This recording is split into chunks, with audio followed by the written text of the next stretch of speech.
We continue to follow that breaking news in Stanislaus County. I-5 is closed in both directions through the Patterson area because of a crash and a HazMat situation. This is along I-5 just north of Sperry Avenue. In these pictures, you can see that tanker on its side. CHP has closed both directions because of this scene right there. And you can see the truck is fully on its side. And there's that big red triangle there indicating that it was carrying some sort of hazardous material. We don't know exactly what it is exactly right now. We do know that it's carrying cargo that is extremely cold, flammable, cryogenic liquid, and hydrogen fires are difficult to see, especially in daylight, almost invisible flames. Now, because of the closures creating major backups, and you can see the line of traffic here because I-5 is closed in both directions. They have to take these precautions because of the HazMat scene. Live pictures from Live Copter 3, and I was told we were still about 6 minutes away from the scene, and we're seeing the backup for miles. And then you can see both directions of I-5 they're closed. Again, that's as a precaution because they don't want anything to happen to any of nearby drivers, even if they're just trying to get by. But look at this line. It just stretches as far as the eye can see right now. As you can see in this view, just the long line of cars and big rigs. They're going to have to divert them and get them off of the freeway, either turn them around. There aren't a lot of alternate routes. I mean, at least Patterson is one of those central areas, so they can maybe take another alternate route and get around it. But that's right where they're blocking it off. Again, this is all happening near Sperry Avenue in the Patterson area. And there you can see that's where they're getting people off the freeway and diverting them around. I don't see yet in these pictures from Live Copter where the truck is, that it's still on its side. Or maybe I'm just not seeing it from this vantage point, or maybe we're not to that point yet. Really quickly, let's go to that traffic map because I just want to give everyone an idea. Look at this. Look at the backup here. So you've got the purple. That means it's closed right through Patterson, and you can see where traffic is moving again. But yeah, if you could get on the 580, that's definitely an alternate route. People trying to take other side freeways, but you know there aren't a lot. This is a very rural part of California, very rural, and it's one of those things that once you get on I-5 in this area, you're kind of on I-5. So we're going to continue to get closer and closer to where that truck is on its side, where they've had to call the HazMat crews, but you can see where they're letting cars back on to go the other direction on I-5 right now, and you can see where they're taking them off the freeway. So we're going to go up the highway where it's closed. Again, north-southbound closed right now through the Patterson area, and as we zoom in a little bit more, there is the truck that's still on its side, almost the exact same location as where we saw it in that picture from CHP. And again, we do know that it is carrying something that is extremely cold, flammable, cryogenic liquid. That's what we know right now because it did have that big red triangle that you can see on the back of it that shows, you know, other drivers what type of hazardous materials it's carrying, what type of flammable materials that it's carrying with it. And you can see they've got everything blocked off here just for the safety of everyone else. And you can see just how many people are responding to this scene right now. And you can see some people, people physically on the ground walking pretty close to it. So that's actually a good sign if they feel like the situation's safe enough that they can walk up to the truck. But they haven't moved that truck. They haven't moved that truck at all at this time.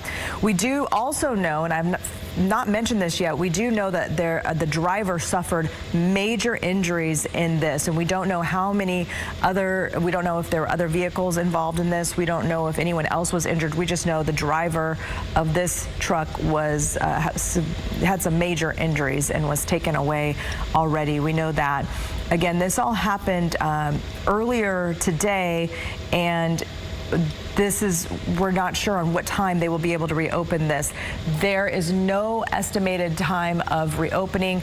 Again, this is causing some major closures, and you got to think, we're now technically in Friday afternoon. This is when people either like to go north, they jet down to Southern California, or they come up to Northern California. And look at all these trucks, just truck after truck, big rig after big rig, hauling who knows what. You can see CHP car there on the side, kind of managing this whole thing. People really got to take it slow, and so I'm guessing that's the north side direction because we were flying there, and so we saw the backup of the southbound direction. So that's northbound.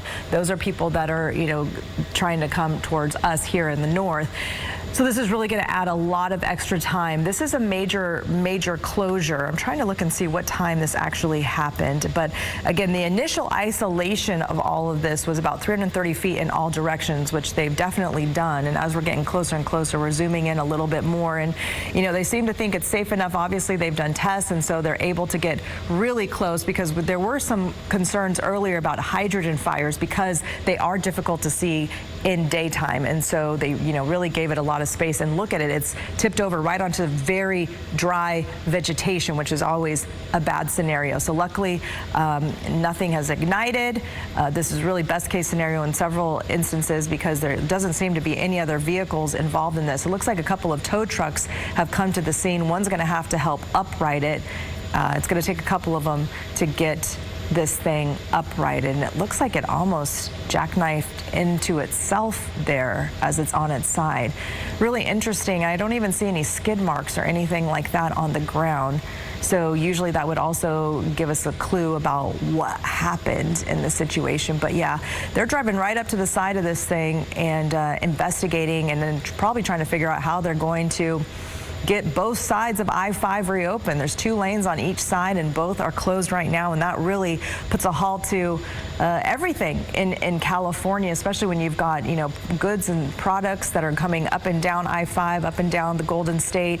All of that's got to come to a standstill. It's going to add extra time for deliveries, and also for people who are, you know, leisurely driving in both directions, whether they're going to Southern California on a Friday afternoon or coming to Northern California on a Friday afternoon, as we head into a weekend that's supposed to be a beautiful weekend. And so, you know, people wanting to get a jump on their weekend. But yeah, this is definitely going to add some time.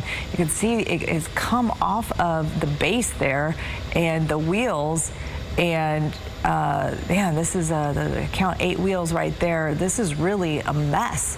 It's hard to tell. I mean, I don't know if there's another vehicle underneath there. That's a possibility. I'm just thankful that nothing ignited, because that's a lot of dry grass around there. And as we all know, if you've lived in this area any amount of time, you know that once a little grass fire starts, especially in the Patterson area, because they have those, you know, different kind of winds. Even when we don't have winds in other places in the valley, they'll get some winds there in Patterson area, and then just grass fires can just take off. I mean, you can see burn scars from other fires that have been there. But okay, there are some wheel marks. That might be what Live Copter 3 is trying to show us here. And yeah, okay, so we see possibly, it looks like that was the path that the truck took, possibly. I mean, you're looking at it with me, you're seeing it with me for the first time, and so just, you know, you can see that's probably the way that the truck went. We saw the wheel marks there in the dry grass, and it looks like it skid over to the other side, because that thing is pretty mangled. And I still can't tell, though, if there was maybe another little car underneath there or something. There's just a lot of stuff on the ground, and it's hard to see exactly what it may be. And we just know that there were some major injuries to the driver. But this thing really got banged up. I mean, if this is a single truck incident, there's no other car involved, maybe they were avoiding someone else. It's hard to say. So we don't know what happened at this point. We just know there's a major traffic backup in both directions right now.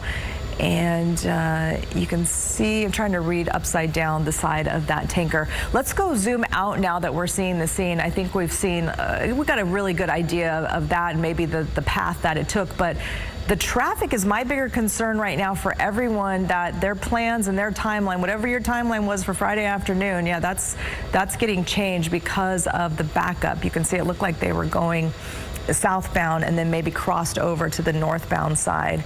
It's hard for me to tell at this point, but you can see the backup there.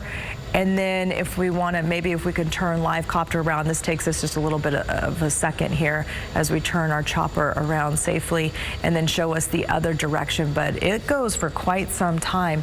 I would love to be able, after we go and pan over here, I would love to be able to see the traffic map just one more time, just so we can see the backup there and the other alternate routes that people are able to take. But look at this, it's backed up all the way to Newman, and then the other direction all the way to Modesto, even creating some slowdowns in the Tracy Triangle.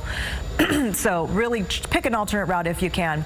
We're going to take a quick break, and we will be right back. Look at those people all having to get off I-5. What a nightmare.